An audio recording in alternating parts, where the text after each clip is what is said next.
শহরের জলাশয়গুলোর সৌন্দর্যায়ন ও উন্নয়নমূলক কাজের অগ্রগতি খতিয়ে দেখতে মঙ্গলবার প্রভুবাড়ির পুকুর ও মধ্যপাড়ার পুকুর সংস্কার কাজ পরিদর্শন করেন পৌর নিগমের মেয়র দীপক মজুমদার।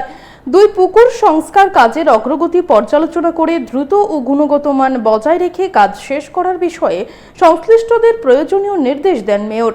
মেয়র দীপক মজুমদার জানান, শহরের পুকুরগুলো সংস্কার ও সৌন্দর্যায়নের মাধ্যমে পরিবেশের উন্নয়নের পাশাপাশি স্থানীয়দের জন্য আরও পরিচ্ছন্ন ও আকর্ষণীয় পরিকাঠামো গড়ে তোলা পৌর নিগমের লক্ষ্য।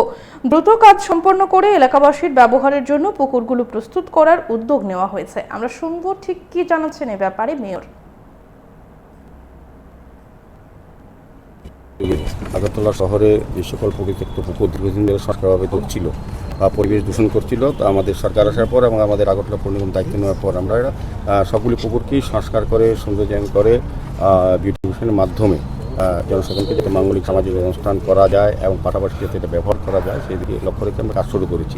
তো আগরতলা শহরে এমনি 23টি পুকুর অলরেডি আমরা মানুষের কাছে তুলে দিয়েছি সংস্কার করে, বাকি অনেকগুলি কাজ চলছে। তার মধ্যে কিছুক্ষণ আগে আমরা যে প্রভুবাড়ি পুকুর, যে রাজন্য স্মৃতি বিজড়িত পুকুর, এলাকার লোকের কিছু একটা অংশ দখল করে রেখেছিল, সেগুলি দখলমুক্ত করে কাজ শুরু করা যায়। কিন্তু আজকে আমি বলবো যে এজেন্সিকে বলেছি, আমাদের এডিশনাল কমিশনার সাহেব ছিলেন, আমাদের ইঞ্জিনিয়ার ছিলেন, সবাই ছিলেন, আমাদের জোনাল চেয়ারম্যান রত্নাদিত্য ছিলেন, এই যে ডেকে বলেছি যে কাজগুলো কিন্তু গতি ভালো না, মানে যতটা কাজ এগোনো কথা ছিল যে সময় আমরা কাজ শুরু করেছি সেই তুলনায় কাজে আমরা যদি 7 দিনের সময় দিয়েছি, কাজ যদি দ্রুতভাবে সম্পন্ন করার জন্য উদ্যোগ গ্রহণ না করে তবে আমরা এটা ক্যান্সেল করে দেবো। আমরা বিভিন্ন জায়গায় এভাবে ক্যান্সেল করে দিচ্ছি, কাজ বাতিল করে দিচ্ছি। যেসব এজেন্সি কাজ নেই কিন্তু কাজ সময় মতো করতে পারে না, তাদের বিরুদ্ধে কঠোর ব্যবস্থা গ্রহণ করা হচ্ছে।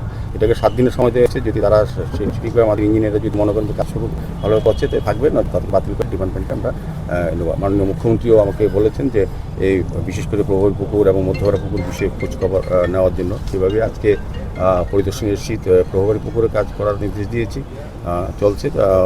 এখন এসেছি মধ্যপাড়া, যেটা এটা দীর্ঘদিনের এলাকার মানুষের দাবি ছিল, এই ক্লাবের যারা ছিলেন দায়িত্বে ছিলেন আমাদেরকে প্রায় সময় বলতেন, এবং বিশেষ করে মাননীয় মুখ্যমন্ত্রী খুব উদ্যোগ গ্রহণ করার জন্য বারবারই আন্তরিকভাবে উনি বলতেন যে সংস্কার করা হয়। আমাদের পরে যে রত্নাদিত্য উনিও বলতেন সার্বিকভাবে ক্লাবের মানুষের একটা দাবি বা কথা ছিল পুকুরটা সংস্কার করা হয়, কারণ পুকুরটা শহরের মাঝখানে, এটাকে সংস্কার করলে পরে এটা মানুষ ব্যবহার করতে পারে, সারা শহরের মানুষ এটাকে এই সৌন্দর্য গ্রহণ করতে পারে।